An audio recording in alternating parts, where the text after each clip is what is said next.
उत्तर प्रदेश में 10 विधानसभा सीटों पर उपचुनाव होने हैं। उपचुनाव को लेकर यूपी में सभी पार्टियां चुनावी मंथन करने में जुटी हैं। बीजेपी में उपचुनाव को लेकर बैठकों का दौर जारी है, लगातार मंथन हो रहा है। हाल ही में हुए लोकसभा चुनाव में यूपी में बीजेपी को एक बड़ा झटका लगा है। उत्तर प्रदेश में समाजवादी पार्टी ने इस बार लोकसभा चुनाव में बेहतर प्रदर्शन किया है। यूपी के 2 लड़के एक साथ उपचुनाव लड़ने का भी फैसला कर चुके हैं। उत्तर प्रदेश में सपा और कांग्रेस का लोकसभा चुनाव में बेहतर प्रदर्शन भाजपा की मुश्किलें बढ़ा सकता है, जिसको लेकर यूपी से दिल्ली तक बीजेपी में बैठकों का दौर जारी है। लोकसभा चुनाव 2024 में उम्मीद के मुताबिक रिजल्ट नहीं आने पर बीजेपी को 2024 में 2018 दोहराए जाने का भी डर सता रहा है, क्योंकि राजनीति में एक कहावत है कि उपचुनाव सत्ता के असर का होता है। लेकिन 2018 के उपचुनाव में भाजपा सत्ता में होने के बावजूद भी कैराना, नूरपुर, बिजनौर,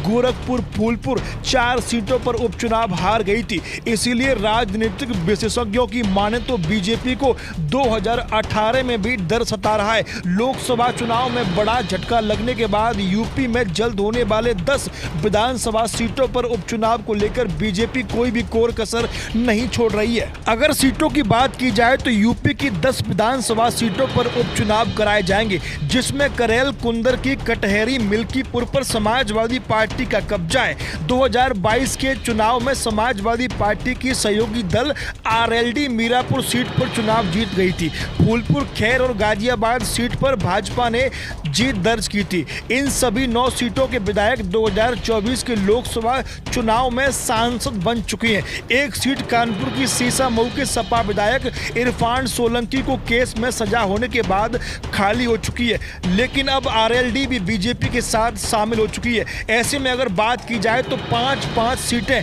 एनडीए और इंडिया के पास हैं। उपचुनाव में फतेह हासिल करने के लिए सीएम योगी ने अपने मंत्रियों की स्पेशल टीम बनाई है। वहीं यूपी के 2 लड़के उपचुनाव को लेकर लगातार रणनीति बनाते हुए दिखाई दे रहे हैं। उपचुनाव में देखा जाएगा कौन किस पर कितना भारी पड़ेगा, लेकिन राजनीतिक विशेषज्ञों का कहना है कि यूपी में होने वाला उपचुनाव भी 2027 में यूपी में किस पार्टी की सरकार बनेगी उसका भविष्य तय करेगा। Desk report Bharat 21 Uttar Pradesh.